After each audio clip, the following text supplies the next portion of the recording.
5 breaches, 4 industries, 1 pattern. Trust is failing faster than companies can patch it. This video is about a cluster of fresh security hits on Iranian banks, a US fire department, 2 crypto protocols, journalists in Australia, and a leaked member list from Peter Thiel's private dialogue group, and the point is simple. Trust has become product infrastructure. We'll show what actually happened, why these are connected, and what this signals for your product and your risk model. These incidents surfaced in the last 12 hours and have already jumped platforms, with people calling it corruption, failure, and even a national security issue. The stakes aren't abstract. Payments freeze, emergency services get exposed, wallets drain, reputations burn. The speed of spread is the story.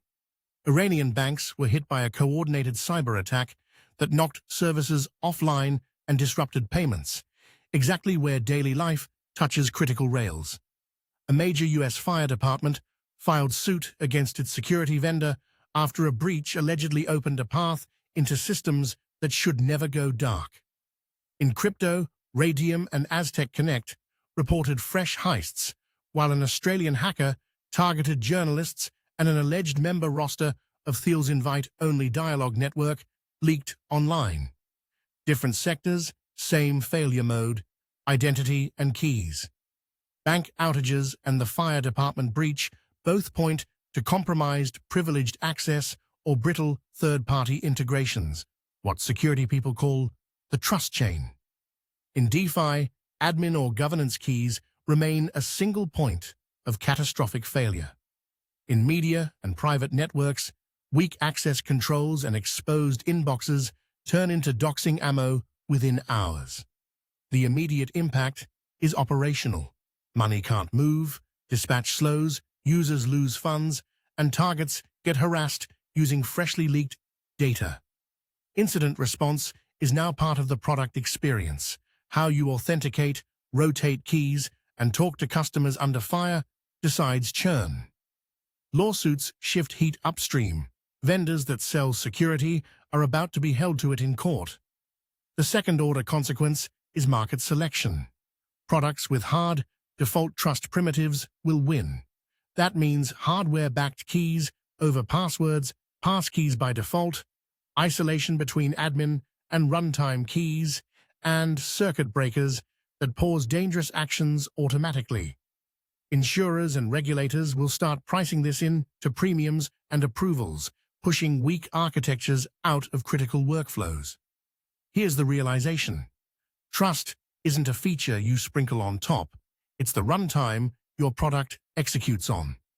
Your real attack surface is your trust graph, which identities, vendors, and automations can act on your behalf and how quickly you can revoke them.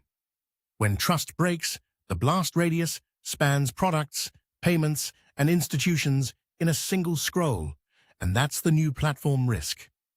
Over the next 3-6 months, expect more public sector orgs to sue security vendors and rewrite contracts to require key segregation, passkey support, and incident SLAs with penalties. DeFi teams will ship time locks and kill switches for admin actions, while consumer apps quietly turn off SMS 2FA in favor of hardware-backed passkeys. Banks and city agencies will run trust chaos drills that include comms, payment failovers, and vendor lockouts. Over the next 12-18 months, trust engineering becomes a named function with board-level metrics like time to revoke and trust downtime.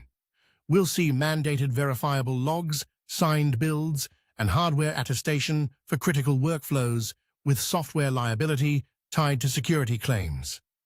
Platforms that can prove integrity, cryptographically and operationally, will define the default stack for finance, gov, and media. If you want the next trust break before it spreads, subscribe to Future Signals and watch the next breakdown.